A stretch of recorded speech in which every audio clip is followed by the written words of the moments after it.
सलामकुम दोस्तों। उम्मीद है आप खैर वाफियत से होंगे। मेरा नाम शेख नुमान है और मैं एडवोकेट हाई कोर्ट हूँ और पिछले 5 साल से टैक्स लिटिगेशन और टैक्स प्रैक्टिस के अंदर अपनी खिदमात सर अंजाम दे रहा हूँ। तो हाई कोर्ट में मेरे बहुत हाई कोर्ट की लिटिगेशन मोस्टली मैं टैक्स से रिलेटेड करता हूँ। और इस सेशन को 5 डेज ट्रेनिंग सेशन हमने स्टार्ट किया था। ये स्टार्ट करने का पर्पज़ ये था कि जनरल पब्लिक को बताया जाए कि टैक्स रिटर्न जो है वो एक बर्डन या आपके ऊपर टैक्स डालने का नाम नहीं है। इसका पर्पज़ जो है सिर्फ और सिर्फ आपने अपनी इनकम को जस्टिफाई करना है, जो हर एक शहरी के का करने का शहरी को करना चाहिए और अपने बाइज्जत और बावकार शहरी होने का सबूत भी देना चाहिए। हमने 5 डे 5 डे सेशन का स्टार्ट किया था आज से 4 दिन पहले। आज हमारा फाइनल सेशन चल रहा है। पिछले 4 दिनों में मैंने आपको बताया टैक्स क्या होता है, टैक्स किस तरह लिया जाता है, टैक्स की टाइप्स क्या होती हैं। फिर आपको हेड्स ऑफ इनकम के बारे में बताया। फिर आपको पोर्टल का ओवरव्यू दिया। पोर्टल का ओवरव्यू देने के बाद आपको चालान जनरेट करना सिखाया। आपको बताया कि रिटर्न जो है वो सेक्शन 114 और 116 की कंप्लाइंस है। फिर उसके बाद मैंने आपको सेक्शन 114 को डिटेल में प्रैक्टिकल एस्पेक्ट में सिखाया। उसमें मैंने आपको बताया कि आप सैलरी की रिटर्न किस तरह फाइल कर सकते हैं। अगर आप प्रॉपर्टी की इनकम आ रही है तो आप इनकम आ रही है तो उसको किस तरह आप फाइल कर सकते हैं।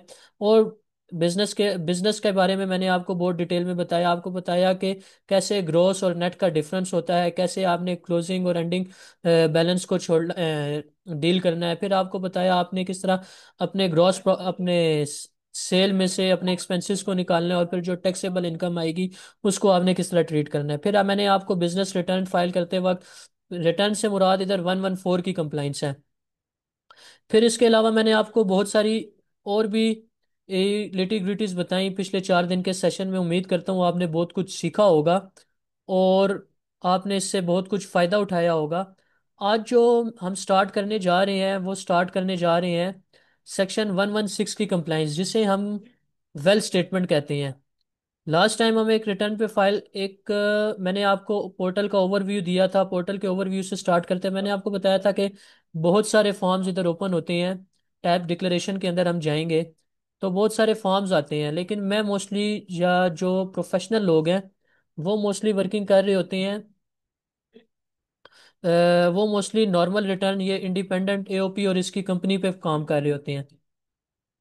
उससे ये होता है कि इससे आप हर बंदे की सोर्स ऑफ इनकम को सेक्शन 114 की कंप्लाइंस बेहतर तरीके से अदा कर सकते हैं। ये देख रहे हैं इधर 2023 का, बल्कि इनकी मैंने 2024 की रिटर्न आज फाइल कर दी थी। करीबी दोस्त थे, फ्री टाइम था, तो इसलिए 2023 में मैंने आपको बताया था समटाइम्स आपके ब्राउज़र जो है वो एरर देना स्टार्ट कर देते हैं।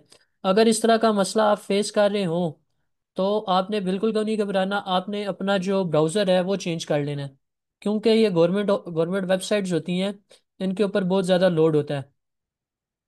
तो उसी चीज़ को करते हुए हम अपने पोर्टल को शिफ्ट कर लेते हैं। अब अपने पोर्टल को हम शिफ्ट करते हैं।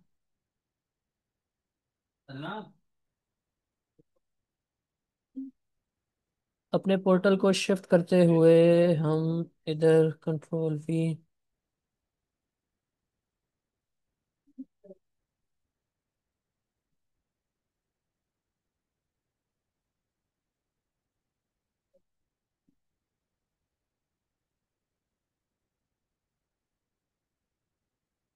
अच्छा, सब लोगों को ये माइक्रोसॉफ्ट एज नज़र आ रहा है अपनी अपनी स्क्रीन पे? अगर नहीं नज़र आ रहा है तो मुझे बताएं, मैं ताकि इस चीज़ को आपको शो हो रहा है Microsoft Edge.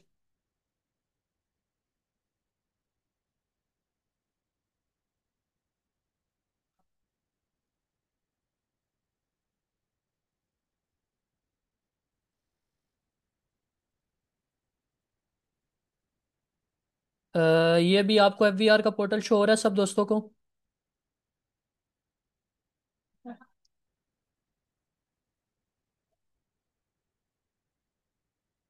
I think so कि अब हो गया होगा।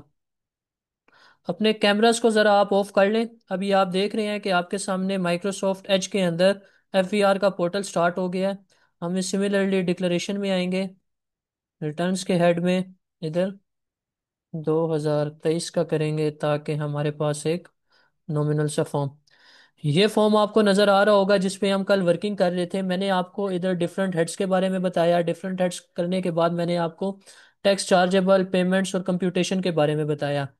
जब आप ये चीज़ कर लेते हैं, आपकी जो इनकम टैक्स है, जो आपकी कंप्यूटेशन है, जब उसके बारे में आपको पता चल जाता है कि आपके ऊपर कितनी लाइबिलिटी है या कितनी आपने टैक्स गवर्नमेंट को दिया हुआ है या कितना आपके ऊपर रिफंड बनता है, उसके बाद ये समझ लें यहाँ तक आपने 114 की कंप्लाइंस कर दी है।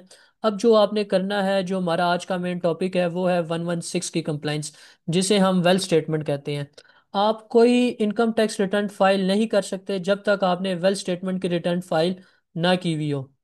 तो चलिए ऑफिशियली आज हम स्टार्ट करते हैं वेल्थ स्टेटमेंट को। वेल्थ स्टेटमेंट फाइल किस तरह करते हैं? वेल्थ स्टेटमेंट के अंदर आपको नजर आ रहा होगा कि ये तीन फॉर्म्स ओपन हुए हुए हैं: पर्सनल एक्सपेंस का, personal reconciliation of net assets, और पर्सनल पर्सनल एसेट्स का, और लाइबिलिटीज का। इसको शुरू से स्टार्ट करने की बजाय मैं आपको एंड से स्टार्ट करूंगा, ये वाला page reconciliation of net asset वाला। अगर आप इसके ऊपर आ रहे हैं या आपको ये स्क्रीन नज़र आ रही है, मुझे ज़रा हैंड रेस करके बताएं। सिर्फ बताने की ज़रूरत नहीं है ताकि मुझे पता चले, क्योंकि ये मोस्ट इंपॉर्टेंट पार्ट है हमारी इस पूरी उसका। ठीक हो गया? ठीक है, वेरी गुड। अच्छा, अब आप ये देख रहे होंगे जैसे ही हम मैं वेल्थ स्टेटमेंट के टैब में जाता हूँ, रिकंसिलिएशन ऑफ नेट एसेट्स के ऊपर जाता हूँ, तो मेरे पास जो स्क्रीन शो और सॉरी इसके लिए। अच्छा, मेरे पास जो फॉर्म ओपन हो रहा है उसके ऊपर सबसे ऊपर लिखा हुआ है net asset current year, net asset previous year, increase या डिक्रीज इन एसेट्स। फिर आ जाता है इनफ्लोज का हेड आ जाता है, फिर उसके अंदर different income declare as per return, और फिर आउटफ्लोज, और फिर अनरिकंसाइल अमाउंट। अच्छा, इस पूरी वेल्थ स्टेटमेंट के अंदर जिस शख्स ने इनफ्लो, आउटफ्लो और अनरिकंसाइल अमाउंट, ये तीन खाने, ये जो आपका फॉर्म है, ये बेसिकली पांच हिस्सों में डिवाइड है: net asset current year, net asset previous year, increase या डिक्रीज, इनफ्लो। मेन चीजें, मेन तीन वर्ड्स आपने याद रखने हैं जब भी आपने वेल्थ स्टेटमेंट फाइल करनी है: इनफ्लो, आउटफ्लो और अनरिकंसाइल अमाउंट। इनफ्लो क्या होता है? इनफ्लो आपको वर्ड से ही समझ आ रहा है कि ऐसी इनकम जो कि आपके इस साल के रिटर्न में इन हो रही है, जिसकी आप एंट्री कर रहे हैं, उसको इनफ्लो कहेंगे। और आउटफ्लो क्या होगा? ऐसा एसेट या ऐसी लाइबिलिटी जिसको आप अपनी रिटर्न से निकाल रहे हैं, वो आउटफ्लो होगी। अनरिकंसाइल अमाउंट क्या होती है? ऐसी अमाउंट जिसका आप हिसाब किताब नहीं दे सकते। आप इनकी टर्मिनोलॉजीज पे ही जाएं, टर्मिनोलॉजीज पे ही आपको बहुत कुछ समझ आ जाएगा। जब भी हमने वेल्थ स्टेटमेंट फाइल करनी है, अपनी रिकंसाइल अमाउंट जीरो करनी है। ना ये नेगेटिव्स में आनी चाहिए, ना ये पॉजिटिव्स में आनी चाहिए। अगर ये नेगेटिव में आ रही है तो इसका मतलब है कि आपने अपनी इनकम को जस्टिफाई नहीं किया। और अगर ये पॉजिटिव में इनकम आ रही, अनरिकंसाइल अमाउंट आ रही है, तो इसका मतलब ये है कि आपने अपनी आमदनी को कम शो किया है, आपने अपनी आमदनी को जस्टिफाई नहीं किया। ये चीज ध्यान में रखें। नेगेटिव में आ रही है तो लाइबिलिटीज जस्टिफाई नहीं की, और अगर पॉजिटिव में आ रही है तो इसका मतलब आपने अपनी इनकम जस्टिफाई नहीं की। ये चीज आपने अपने जहन में रखनी है। अब हमने एंट्रीज कहाँ पे करनी है? अब मान लें कि इस शख्स के पास, ये जिसका हमने फॉर्म ओपन किया हुआ है, उसकी इस साल की रिटर्न, इस साल की इसकी आमदनी 10 लाख रुपए है। कितनी है? 10 लाख रुपए, 1 मिलियन। जब मैं इसको कैलकुलेट की तरफ जाऊंगा, तो इधर देख रहे हैं अनरिकंसाइल अमाउंट के ऊपर -10 लैक्स में आया हुआ है। इसका मतलब मेरी अभी तक लाइबिलिटीज जस्टिफाई ही नहीं है। आपको ये चीज समझ आ रही है तो हैंड रेज करें, क्योंकि अगर ये आपने चीज समझ ली तो समझ लें आपने इनकम टैक्स रिटर्न को समझ लिया। ये चीज समझ आ गई आपको? और अच्छा, ठीक हो गया। अब एक और चीज आ जाती है कि मिसाल के तौर पर, अब एक शख्स है, हो सकता है उसके प्रीवियस एसेट्स भी हों। ठीक है, प्रीवियस एसिड्स जो होते हैं, उसकी एंट्री आपने कहाँ करनी है? अब ये देखें, इन फ्लो के टैब के अंदर नीचे आके जो भी आपकी टोटल इनकम आप इस साल डिक्लेयर करेंगे, हर हेड से या सारे हेड से मिला के कैलकुलेट करके, वो इनकम आपने इधर लिखनी है। इन फ्लो का सबसे पहला वाला टैब है income declare as per return for the year subject to normal tax. ठीक है, वो आपने यहाँ पे लिखनी है 10 लाख रुपए। ठीक हो गया। अच्छा, अब दूसरी तरफ आए। Income declare as per return for the year exempt from tax. अब इधर आपने वो इनकम लिखनी है जो कि आपकी एग्जेम्प्ट है। मिसाल के तौर पे मैंने आपको बताया कुछ, अगर आप ऐसी चीज़ें, कुछ ऐसे कॉन्ट्रैक्ट्स करते हैं, अगर आप बिजनेसमैन हैं, तो उससे आपसे डिडक्ट कुछ चीज़ों के ऊपर सरकार आपको एग्जेम्पशन देती है। जैसे मैंने आपको special technology zone act authority के बारे में बताया था कि उधर काम करने वाले या उधर बिजनेस जनरेट करने वाले लोगों का 10 साल के लिए टैक्स माफ़ है। जैसे मैंने आपको बताया कि एग्रीकल्चरल इनकम पाकिस्तान में एग्जेम्प्ट है। फिर मैंने आपको यह बताया कि अगर कोई आप अलाउंसेस वगैरह लेते हैं सरकार से, जैसे शोधा अलाउंस होता है, शोधा अलाउंस टैक्स से एग्जेम्प्ट होता है। अब मान लीजिए कि ये एक सिपाही की वेल्थ स्टेटमेंट हमने फाइल करनी है। उसकी जो रिटर्न है subject to normal tax year वो बन रही है 10 लाख रुपए। इसमें से हम कह देते हैं कि उसका 5 लाख रुपए एग्जेम्प्ट है। ठीक है।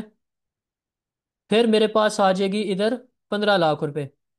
टैक्स बेशक एग्जेम्प्ट है, इधर वो अमाउंट आएगी जो कि एग्जेम्प्ट होगी, जो अलाउंसेस होंगे उसको। हमेशा ये देखें, ये माइनस में आ रही है तो इसका मतलब है आपने अपनी लाइबिलिटी जस्टिफाई करनी है। आपकी इनकम ज़्यादा है, खर्चे कम है, इसका मतलब ये है। ये माइनस में, ये आपकी वेल्थ स्टेटमेंट तभी एक्यूरेट कंसिडर की जाएगी जब ये ज़ीरो पे जाएगी। ये चीज़ आपने जहन में रखना है। ठीक हो गया। अब मान लीजिए ये नीचे अगर हम आ जाए, इस पे income attribute to declare as per the return. अच्छा, आपको किसी रिसिप्ट पे, आपने कोई रिसिप्ट कर रहे हैं अपनी रिटर्न के ऊपर, जो कि आपने फाइनल टैक्स रेजिम या फिक्स्ड, आपने मान लीजिए कोई आपने ने ठेका किया, जैसे ठेकेदारी हमारे यहाँ आम है। आपने ठेकेदारी की, ठेकेदारी के ऊपर ये है कि जब आपको पैसे रिलीज होंगे, उस पैसे की जो फाइनल रिसिप्ट है उसके ऊपर आपसे टैक्स काट लिया जाता है। फिर जो बाकी बची हुई रकम है उसके ऊपर आपसे टैक्स नहीं लिया जाता, उसको हम यहाँ पे इनकम कर देंगे। फिर नीचे आ जाते हैं एडजस्टमेंट इन इनफ्लोज के अंदर। यानी कि इनफ्लोज के अंदर कोई ऐसी चीज़ जो नीचे बच जाती है वो आप, अच्छा आपको कोई फॉरेन रेमिटेंस आई है, वो आप इधर लिख दें कि 2 लाख रुपए मुझे फॉरेन रेमिटेंस भी आई है।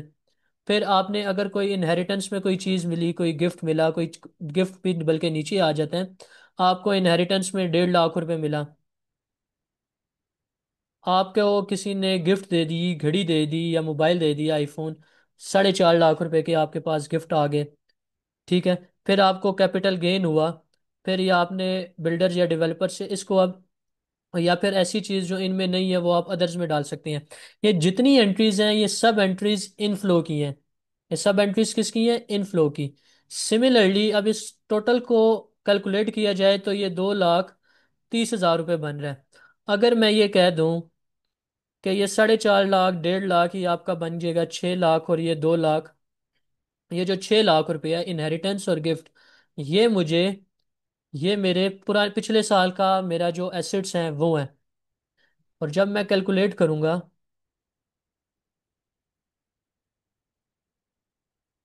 आप देख रहे हैं मेरा बढ़ गया। ठीक है। इसको फिलहाल ट्रिकी नहीं करता, इसको मैं अभी फिलहाल ज़ीरो करता हूँ। इस कॉन्सेप्ट को डिस्कस करूंगा लेकिन अभी नहीं। ठीक है। ये आपका इनफ्लो का हेड आ गया। अब आप कह दें कि पर्सनल एक्सपेंसेस अगर आपसे, अच्छा, अब ये जो आउटफ्लो वाला खाना है ना, इस आउटफ्लो वाले खाने के लिए हम जाएंगे इधर पर्सनल एक्सपेंसेस पे।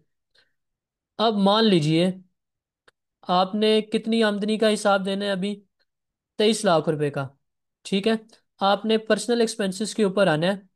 आपने कहना है जी इस बंदे ने जो अपनी इनकम की है उसके ऊपर 4 लाख रुपए, ये मैं आपको सपोज कर रहा हूँ, ये वही सपोज है जो मैथ में एक्स को किया जाता है सपोज, ये वो वाली रकम अमाउंट्स हैं।